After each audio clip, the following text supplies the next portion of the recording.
When I got divorced, there's a certain chapter in the Bible I used to avoid because I felt it does not apply to me anymore. I do not fit the category or I do not qualify.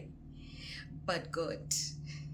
Hello, my name is Tlaleng and welcome to my channel Single, Married, Divorced and Christian.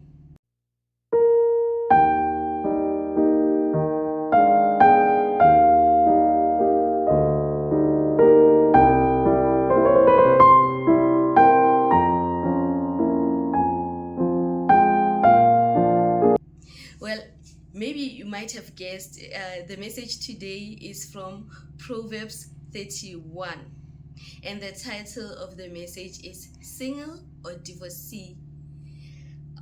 Is Proverbs 31 for me too?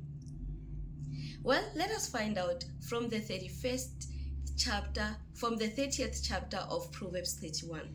It reads as follows: Charm is deceptive and beauty is fleeting, but a woman who fears the Lord is to be praised.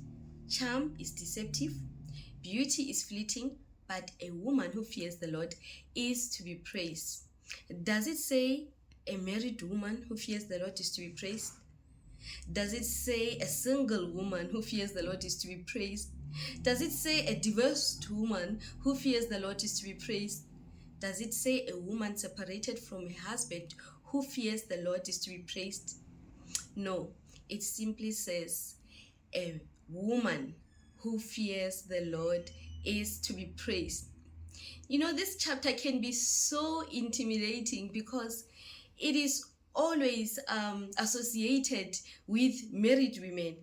Even my Bible on my YouVersion app, it has a title that says a virtuous wife.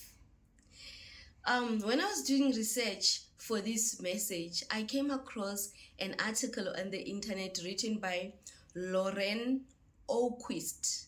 I hope I did not mispronounce her surname. It's Lauren Oquist, yes. And the title of her article is Can I Be a Proverbs 31 Woman If I'm Single? In the article, she writes, none of the skills of the Proverbs 31 woman has anything to do with her husband and kids. But these skills, she got them because she exercises wisdom in everything she does.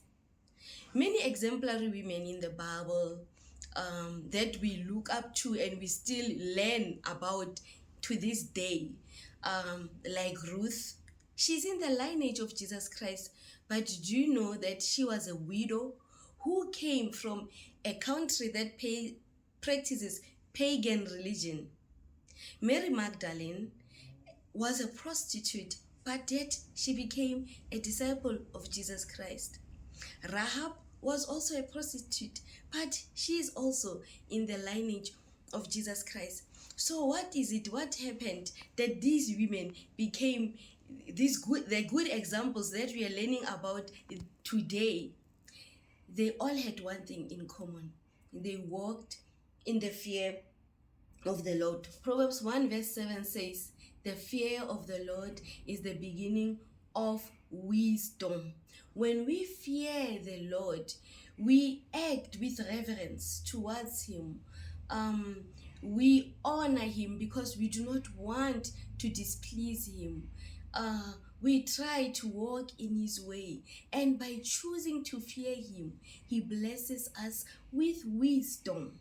And it is this wisdom that helps us to develop the standards that are described in Proverbs 31. These standards are trustworthy, resourceful, hardworking, generous, good time management, thinking ahead, wisdom, a wise woman. These are all possible regardless of your marital status. So our aim is to become God-fearing women. I can have a ring on my finger. I can have 3 doctoral degrees to my name. I can be married to the President of the United States. I can have all my kids study at Harvard University, but none of these achievements amount to anything without the fear of the Lord. Likewise, I can also have these standards that are described in Proverbs 31. Be hardworking, be generous, be a good time manager, be a wise woman. But none of these attributes amount to anything without the fear of the Lord. You see, you do not acquire these standards or nobility, these noble characteristics after marriage, but you become a virtuous woman so that you can become a virtuous wife. Matthew chapter 7 verse 16 says, "You shall know them by their fruits." A good tree produces good fruit. A bad tree produces bad fruit. But how do you produce good fruit?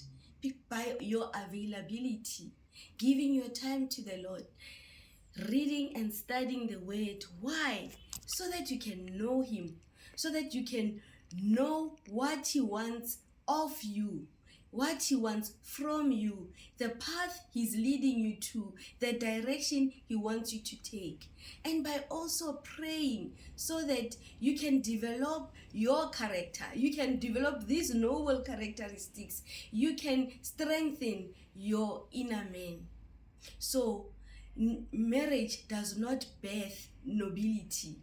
It does not make you cannot go from being non-virtuous and then magically acquire these noble characteristics after the wedding reception. A good man who is looking for a wife is going to want to marry a woman who has these characteristics. He's not going to look for a woman who is going to acquire these characteristics only after marriage. So Proverbs 31 is not exclusive to wives. Be a noble single woman. Be a noble married woman. Be a noble divorced woman. Be a noble widow. Be a noble sister. Be a noble cousin. Be a noble niece. Be a noble aunt. Be a noble employee. Be a noble boss. Be a noble colleague. Be a noble career woman. With Jesus Christ, in your walk with Jesus Christ, you can develop these characteristics. Through Jesus Christ, everything is possible, regardless of your marital state. So is Proverbs 31 for me too, who is divorced? Is Proverbs 31 for you over there who is single? Or is Proverbs 31 only for married women? No, Proverbs 31 is for God-fearing women. We can all develop these characteristics when we walk in the fear of the Lord. So walk with the Lord, fear the Lord, and he will bless you with wisdom to become a virtuous woman. Thank you so much for watching until the end. If this message spoke to you, please like the video. Do not forget to share it with your friends. And if you have not yet done so, please subscribe. It is free. Until next time, I love you and may the good Lord bless you.